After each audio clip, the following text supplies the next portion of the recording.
You know what's boring? Life discussions. Now, hear me out on this one. It's understandable if, let's say you have a family member who's seeing you for the first time in, a year or two and they just want to know where you've been. Or maybe you're telling this to a friend or something. And you haven't talked to either one for at least a year or two. That would be fine. But this is for those kinds of people who at least ask once to twice a month. Oh, yeah. Now, I'm not saying the boring part about, your health or, your interests or hobbies or whatever. No, I'm not talking about that. I mean those kind of life discussions, like your career or your future in something. Who even asked you in general? Unless you already know what I'm doing, why do you even bother asking me in the first place? I didn't ask you. Now, if you did want to actually ask this person who's trying to talk to you about this stuff, then again, that's fine. But for people like me, again, who asked? Oh, I know.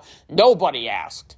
Have you ever heard of that one stereotype where your parents want you to be the perfect person, even though nobody's perfect? You have to make mistakes at least once in your life. Mistakes in some ways can actually be a good teacher, so you could try and improve and move on and actually try to do good with whatever, really.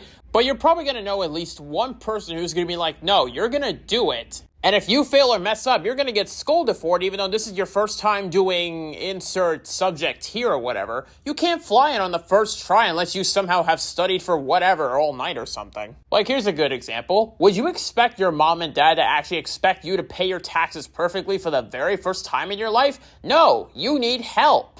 Oh, wait, where was I going with this? Oh, yeah, life discussions. But that's just an example. Now, you're going to get that one person in your family or friend's circle or whatever who's actually going to be completely accepting and understanding of what's going on in your life, and they're just happy to see you, which, in my opinion, is all that matters. It's not wrong at all to be simple and just have a fun time with your family member, friend, or even lover or whatever, just because they haven't seen you in a while. There's nothing wrong with that. You don't need to ask a trillion questions on what's been going on throughout that gap. I mean, if you want to know what's been happening on the news or something, then I guess that's one thing. But in general, for people like me, who never asked any of these questions to begin with, that's boring.